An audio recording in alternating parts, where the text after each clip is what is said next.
It's rejection letters in the mail for Daniel Ricciardo, who went from being everyone's favorite driver to becoming an outcast no one wants. Every time there's a glimmer of optimism, Ricciardo gets a no. What will the F1 driver do? Stick around to the end to find out if it's all over for Daniel, or is there maybe a glimmer of hope for the Honey Badger, and what his most recent statement is about his future is. It may shock you. With Alfa Romeo securing their driver lineup for the 2019 season by extending Zhou Guanyu's contract, Ricciardo's future remains unknown. The 2023 Formula One season, Zhou Guanyu will remain with Alfa Romeo.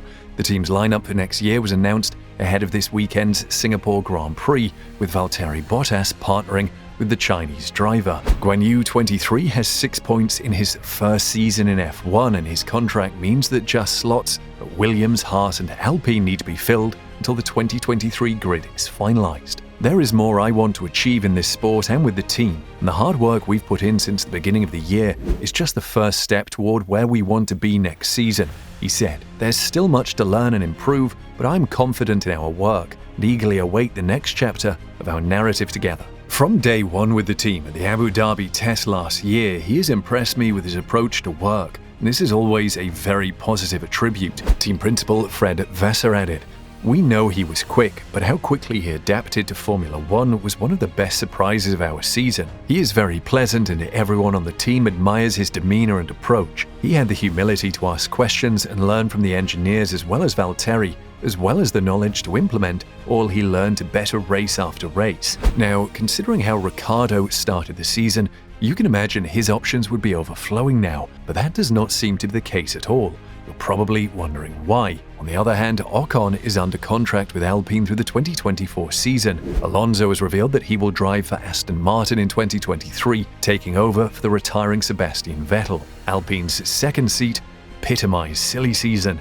F1 officials ruled in favor of McLaren after Alpine and McLaren claimed to have youngster Oscar Piastri under contract for next season. According to Sky Sports, Alpine may have missed a deadline to trigger a provision that would have kept him under contract until 2023. Alpine was first rumored to be reunited with Daniel Ricciardo via an indirect driver swap. Meanwhile, Magnussen is under contract with Haas for the 2023 season, having signed on the eve of the season to replace Nikita Mazepin. Schumacher has not been signed for the next season, and Gunter Stein is being very coy on the German's future. With Aston Martin opting for Fernando Alonso over Schumacher as Sebastian Vettel's replacement, the teenager faces retirement in 2023. Pierre Gasly is another. According to the race's Mark Hughes and Scott Mitchell-Marm, Alpine had agreed to buy out the final year of Gasly's contract with AlphaTauri, allowing him to join the French team.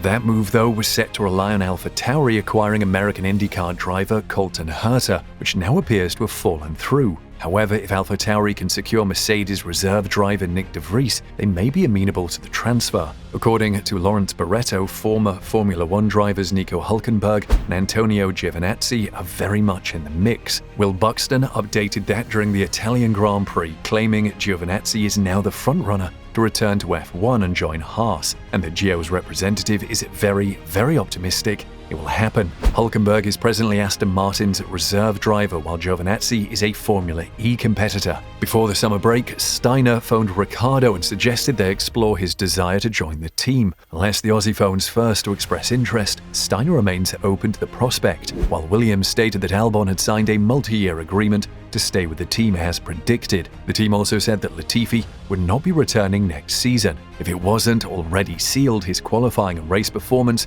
at the Italian Grand Prix behind backup driver Nick de Vries, who was filling in for Albon, cemented it. Williams was among the teams who contacted Daniel Ricciardo regarding next season. After his great performance at Monza, de Vries appears to be the frontrunner. They may have to outbid AlphaTauri and Alpine, which have more competitive vehicles. Currently, the backup plan appears to be American Logan Sargent, who is third in the F2 standings and a member of the Williams Driver Academy. Alpine announced a shortlist of 14 drivers for the best available seat in 2023 after being stunned by Fernando Alonso and rebuffed by Oscar Piastri. But their gaze has always been riveted on Pierre Gasly. For a variety of reasons, Gasly makes sense. He's French, still young, 26, but with 5 seasons and a race win under his belt. and would likely hit the ground running with Esteban Ocon to make a very useful lineup. The only problem is that he's under contract with Red Bull and is a vital member of their subsidiary squad AlphaTauri. Red Bull is willing to part ways with Gasly for a fee, but would prefer to find a competent successor first, which we'll discuss in the following section.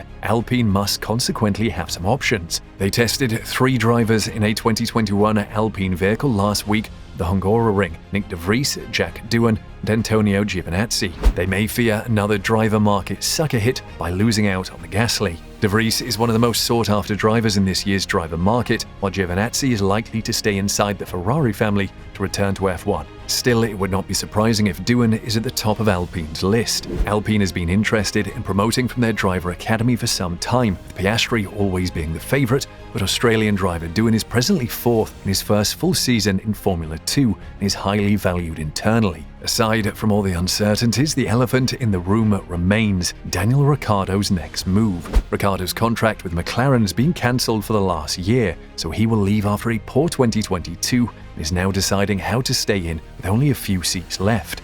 Due to their refusal to commit beyond the conclusion of his contract, which expires at the end of this season, Haas has an empty seat. In his circumstances, Daniel must first determine what he wants to do for himself. Haas team principal Steiner told RTL, "It makes little sense to encourage him to do something. He must make his own decision.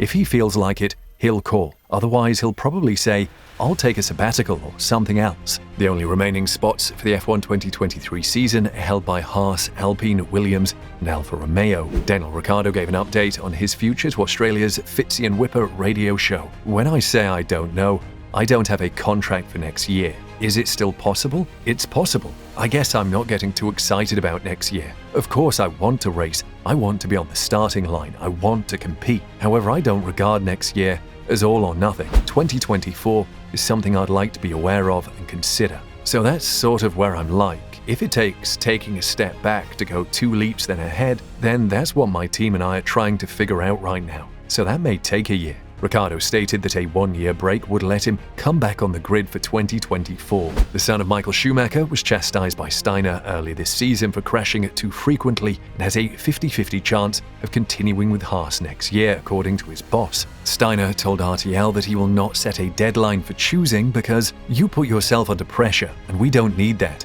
We just play against ourselves. We don't have any time constraints.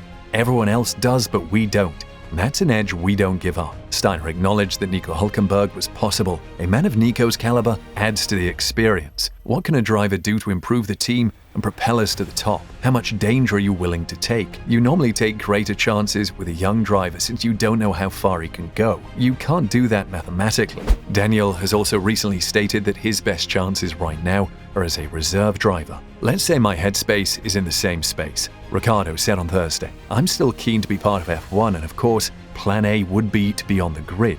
So nothing's changed, but I don't want to just jump at the first kind of seat available. I know the landscape probably changes as well at the end of next year with contracts and whatever. So I don't want to say remaining patient, but remaining open. I love other disciplines of motorsport, but I don't see myself there. I feel as well if I jump into something like that, then it closes the door on F1. It kind of feels like I've checked out and I haven't. I'm solely focused on F1. My team is talking with, I want to say pretty much everyone, or they're having conversations, so we're just trying to put it all together and figure out what makes the most sense.